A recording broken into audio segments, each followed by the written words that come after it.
आसाममध्ये ईशान्य भारताच्या सुरक्षेत एक नवा अध्याय बघायला मिळालाय।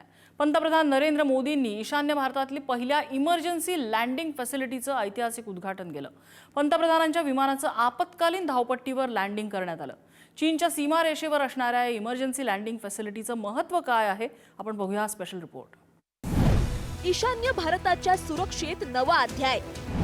आसामच्या दिब्रुगडमध्ये उभारली पहिली इमर्जन्सी लँडिंग फॅसिलिटी। पंतप्रधान मोदींच्या विमानाचं ELF वर दिमाखदार लँडिंग। चीनच्या सीमेजवळ भारतीय हवाई दलाच्या शक्तीचं दर्शन।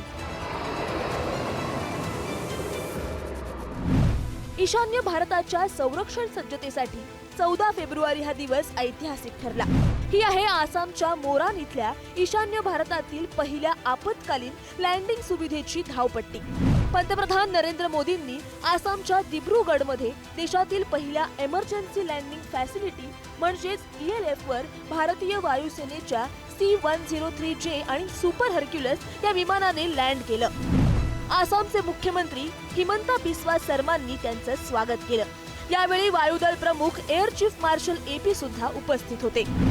आपत्कालीन परिस्थितीत भारतीय हवाई दलाच्या लढाऊ विमानांना उतरता यावं, उड्डाण घेता यावं यासाठी हा राष्ट्रीय महामार्ग खास पद्धतीने विकसित करण्यात आलाय। राफेल, सुखोई 30, मिग अशा लढाऊ विमानांचं यशस्वी प्रात्यक्षिक आज जगानं पाहिलं। मुळातच आसाम त्याचबरोबर पूर्वेकडच्या राज्यांमध्ये प्रत्येक वर्षी मोठ्या प्रमाणामध्ये पूर येतो आणि वेगवेगळ्या नैसर्गिक आपत्तींचा सामना तिथल्या जनतेला करावा लागतो। मग अशा प्रकारे डिझास्टर मॅनेजमेंटमध्ये इमर्जन्सीमध्ये अशा इमर्जन्सी लँडिंग फॅसिलिटीवर वेगवेगळ्या प्रकारची विमानं त्याचबरोबर ट्रान्सपोर्ट करणारे हेलिकॉप्टर्स उतरू शकतात आणि याच्या माध्यमातून रेस्क्यू अँड रिलीफ मिशनमध्ये मोठ्या प्रमाणामध्ये तिथल्या सिव्हिलियन ऑथॉरिटीजला मदत मिळू शकते। एक अशी हायवे स्ट्रीप जिथे सामान्यतः वाहनं धावतात, पण आवश्यकतेनुसार विमानाच्या धावपट्टीत रूपांतरित केलं जाऊ शकतं। आसामच्या मोरान बायपासवर 4.2 किलोमीटर लांबीचा हा महामार्ग चीनला लागून आणि प्रत्यक्ष नियंत्रण रेषेपासून 300 किमी दूर। राष्ट्रीय महामार्ग 127च्या दिब्रुगड ते मोरान महामार्गावरची धावपट्टी। महामार्गासारख्या दिसणाऱ्या या धावपट्टीचं भारतासाठी विशेष महत्त्व आहे।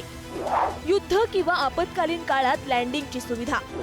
विमानं महामार्गावर उतरू शकतात किंवा उड्डाण भरू शकतात। रस्त्याचा दुहेरी फायदा, तसेच दैनंदिन वाहतुकीसह लष्करी गरजांसाठी।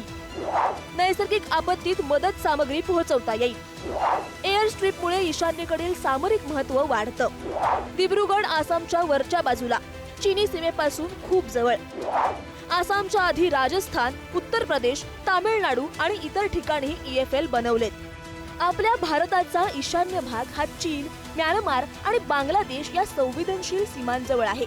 इथे नद्या, पर्वत, पूर या सगळ्यांमुळे भूभागावर आव्हानं निर्माण होतात। त्यामुळे हे प्रकल्प नैसर्गिक आपत्ती, शत्रूच्या हल्ल्यांपासून आपल्या देशाचं संरक्षण करतील। युद्धाच्या वेळेस चीन हे आपल्या पूर्वेकडे असणारे महत्वाचे एअरपोर्ट उद्ध्वस्त करण्याचा प्रयत्न करेल आणि त्याच पॉइंट ऑफ व्ह्यूनं तेजपूर त्याचबरोबर छबुआ एअरपोर्टला आणि त्याच्याशी संबंधित एअर स्ट्रीपला उद्ध्वस्त करण्याचा चीनचा प्लॅन असणार आहे।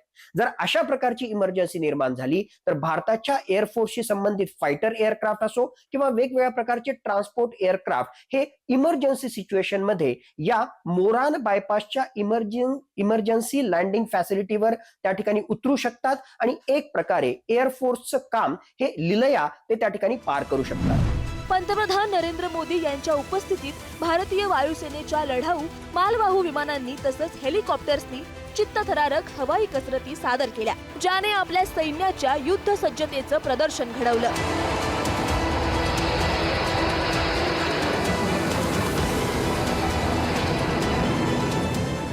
नरेंद्र मोदी या इमर्जन्सी लँडिंग फॅसिलिटीवर त्यांचं विमान उतरतं हे सिम्बॉलिक जरी असलं तरी सरळ सरळ हा चीनला इशारा आहे की आता LACच्या अक्रॉस आम्ही सुद्धा जोरदार बांधणी त्या ठिकाणी करतोय आणि एवढंच नाही तर 21व्या शतकाच्या युद्धासाठी आणि चीनच्या एअरफोर्सच्या त्याचबरोबर वेगवेगळ्या प्रकारच्या लॉजिस्टिक डेव्हलपमेंटला लढण्यासाठी भारत सुद्धा पूर्णपणे तयार आहे।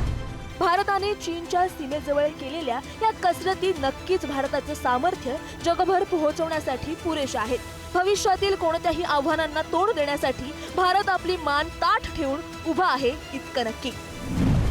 कस्तुरी मराठेसह ब्युरो रिपोर्ट, पुढारी न्यूज.